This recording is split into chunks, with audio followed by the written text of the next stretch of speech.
ደረቁን ምንጣፍ አሳየን ከለር ስትሉኝ የነበራችሁ ልጆች ይኸው በኢራኑ ነው በቱርኩ ነው የምትፈልጉት።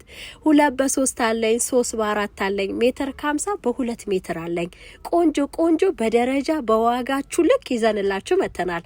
ኦሪጂናል የሆኑ ምንጣፎች ይኸው አስገብተናል በአይነትና በከለር። እናንተ ስክሪንሻት እያነሳችሁ ላኩልን፣ እኛ ዋጋውን እንነግራችኋለን። ይኸው የምንጣፉን ጥራት።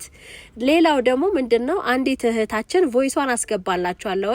የምንጣፍ ብር ከላኩኝ በኋላ ብሎክ ተደረኩኝ እና ቁጥሩን ልስጥሽና መርካቶ ስለምሰሪ አፈላልጊው አልሽኝ። እኔ ፍቅር እንዴት ነው ለማንም ዱርዬ ብር ልከሽ እኔ ኢትዮጵያ ውስጥ ላለሁኝ ነጋዴ ላንቺ ብር ለላክሽለት ልጅ ማፈላለገው?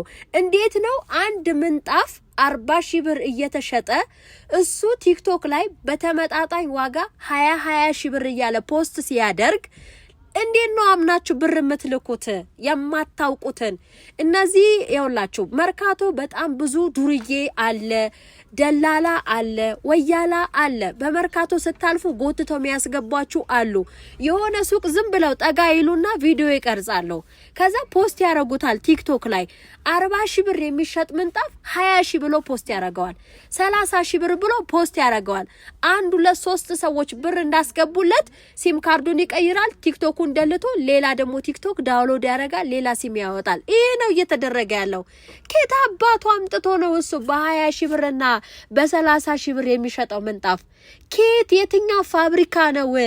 ከየት አምጥቶ ነው ቱርኪያ ምንጣፍ በዛ ዋጋ ያለው እንዴ?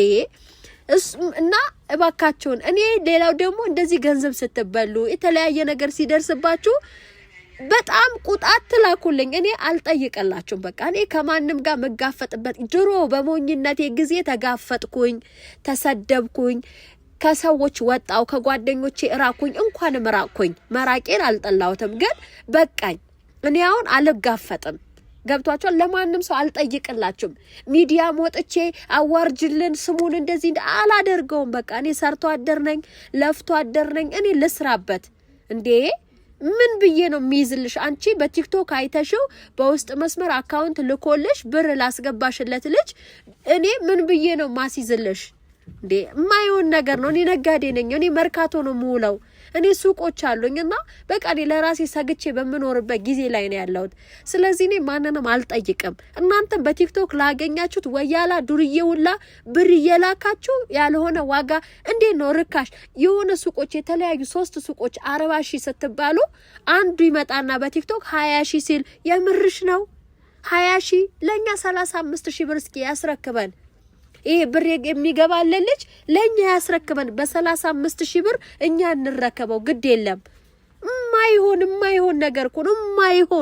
የማይሆን ሂሳብ እግዚአብሔርን በቃ እና እኔ በቃ አጠይቁኝ። እኔ አላደርገውም ባላችሁኝ ነገር እንደዚህ አይነት ሂሳብ ወይም እንደዚህ አይነት ሰዎች ቁጥር እየላካችሁ በሚዲያ ሻዋርጅልን ስሙን አጥፊልን እኔ አላደርገውም። የኔ ውዶች በቃ እኔ ማውቀው ታሪክ የለም። ሰርቶ አደር ነኝ፣ ለፍቶ አደር ነኝ። እኔ ስራዬን ብቻ ነው በቃ ስራዬና ስራዬ ራሴ ብቻ ነው የሚመለከተኝ። እኔ 4 አመት ሞልቶኛል። እግዚአብሔር ይመስገን በስራዬ ተከብሬ ያለው ሰው ነኝ። ስራዬ ክቡር ነው፣ ንጹህ ነው። እግዚአብሔር ይመስገን።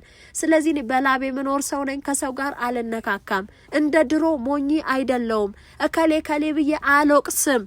ይሄ ቃል ለምን ብዬ አልናገርም። በቃ ምንም ማድረግ አልችልም።